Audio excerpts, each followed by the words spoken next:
Ceux qui nous frappent utilisent le Darknet, c'est ce qu'a déclaré avant-hier le ministre de l'Intérieur Bernard Cazeneuve. Voyager dans le Darknet, l'autre face d'Internet, la face cachée, la face sombre. Se cache dans les méandres d'un Internet clandestin, le Darknet. L'utilisation criminelle du Darknet, l'Internet invisible qui n'est pas référencé. The Darknet is one of the most interesting, exciting places anywhere on the net. Si vous êtes ici, c'est parce que vous avez sûrement entendu parler du Darknet, du Deep Web. Darknet. Darknet. Darknet. Darknet.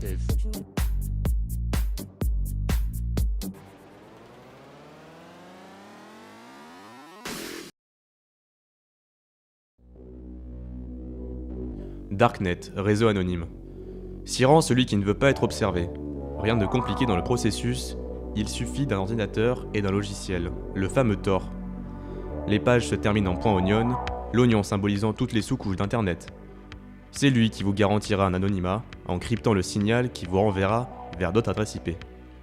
Sur le Darknet, soit on sait déjà ce qu'on cherche, soit on compte sur la chance. Des sites comme Amia référencent des adresses éphémères que l'on consulte à l'aveugle. On pourra tomber sur des blogs politiques comme anti-islamiques, des chats un peu douteux ou des réseaux de hackers. Des lanceurs d'alerte, des journalistes, et puis oui, des arnaques, des drogues ou des armes.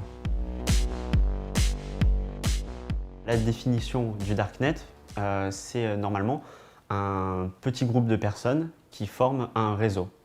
Alors c'est en général un petit groupe de personnes, mais ça peut être une infinité de personnes. En général, on dit plutôt une dizaine ou une vingtaine de personnes qui créent un réseau parmi le réseau mondial afin d'échanger des informations entre elles de manière privée. Après, le Darknet en soi, c'est la face cachée d'Internet, c'est ce qui n'est pas sur le web, ce qu'on ne voit pas sur les mails, c'est ce qui n'est pas affiché en clair, c'est derrière, c'est caché, c'est dans l'ombre, c'est son nom, le nom est bien trouvé.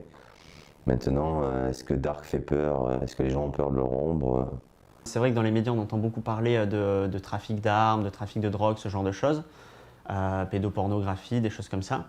Il y a souvent une méprise d'ailleurs entre le terme Darknet et le terme Deep Web, qui sont souvent confondus et mélangés. Le Darknet, ce sont des réseaux donc, privés entre plusieurs personnes. Le Deep Web, c'est tous les sites et tous services à travers Internet qui ne sont pas listables par les moteurs de recherche. C'est-à-dire c'est parfaitement légal. Hein. Moi, par exemple, ici, j'ai un petit serveur chez moi. Si je veux, je peux très bien considérer ce serveur comme dans le Deep Web, parce qu'il n'est pas référencé sur les moteurs de recherche. Donc d'un point de vue technique, je suis sur le Deep Web actuellement. Après, il y a oui, tout cet aspect de danger, d'armes, de drogue, etc. Mais ça, c'est comme partout, j'ai envie de dire. Jusqu'à présent, on avait 3 dimensions, donc la terre, la mer et les airs. Dans chacune de ces dimensions, une gendarmerie intervenait. On s'est aperçu que les réseaux informatiques constituaient en fait un 4e espace. On peut assimiler ça à un continent numérique. Et il nous fallait être présent également sur cet espace d'échange de flux. Le gros volume, c'est de l'escroquerie. Mais on travaille également sur tout ce qui est les atteintes au système automatisé de données, sur les atteintes aux cartes bancaires avec les skimmers, et différentes problématiques comme celle-là. Des voyous, des mafieux qui s'appuient de cette technologie pour faire des transactions ou échanger des informations dangereuses, illégales, répréhensibles. Le Darknet, c'est ça.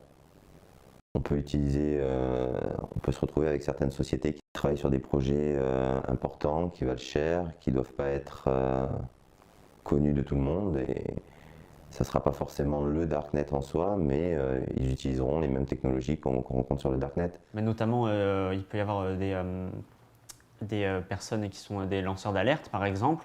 On l'a vu avec les révélations d'Edward Snowden, c'était en 2013 d'ailleurs, c'est ça, qui a utilisé les Darknet, le Deep Web, le chiffrement également, qui est beaucoup controversé en ce moment, pour pouvoir contacter des journalistes. On trouve également beaucoup de journalistes sur les Darknet et le Deep Web, tout simplement parce qu'ils essaient de protéger leurs informations, ils protègent également leurs sources, ce qui est très important d'un point de vue journalistique. Alors moi, si j'utilise le Darknet, c'est principalement du fait que le pouvoir, le gouvernement français et les médias français censurent certaines idées politiques, certains avis politiques. À ce niveau-là, je suis obligé de contourner les censures du gouvernement français pour pouvoir avoir accès à certaines informations qui ne seront pas accessibles autrement.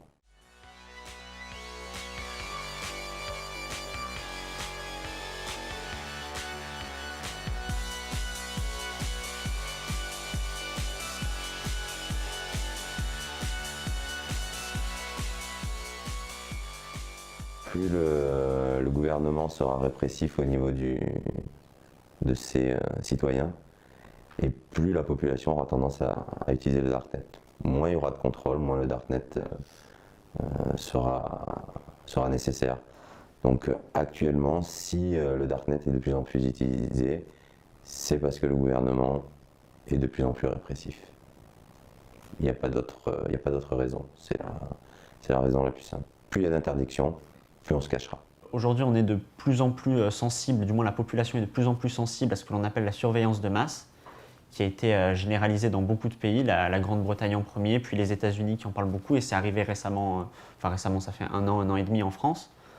On en parle beaucoup tout simplement parce que le gouvernement estime normal d'espionner ses citoyens, ce qui n'est à notre sens pas normal. Donc on va utiliser ces réseaux alternatifs, entre guillemets, tels que le Darknet, le Deep Web, mais aussi tout moyen de chiffrement pour essayer d'échapper à cette censure, c'est-à-dire de garder le peu de liberté et de vie privée qu'il nous reste. La liberté, c'est dans la tête. C'est est-ce qu'on est libre soi-même. Après, les outils qu'on utilise, c'est toujours pareil. On peut en faire ce qu'on veut.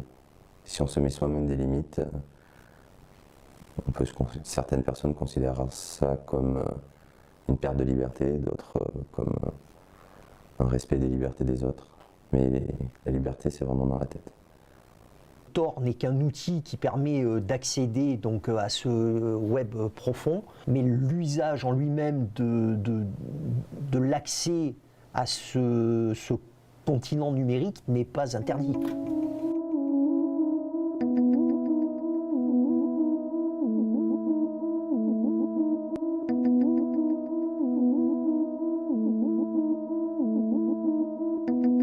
Qu'est-ce qui fait peur dans le Darknet ?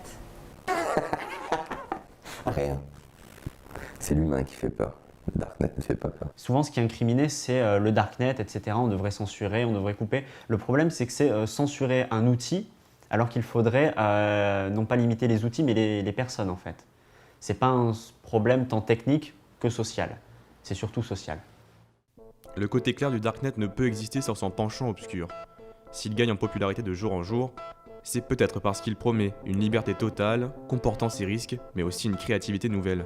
Est-ce que le Darknet mutera, ou bien rejoindra-t-il des réseaux plus sombres encore ? Bon, ça va faire évoluer, je pense, notre façon de concevoir les choses. Nous, on travaille quand même beaucoup sur du R&D, de la recherche. On travaille également de façon proactive, donc on va simplement faire évoluer nos méthodes de travail.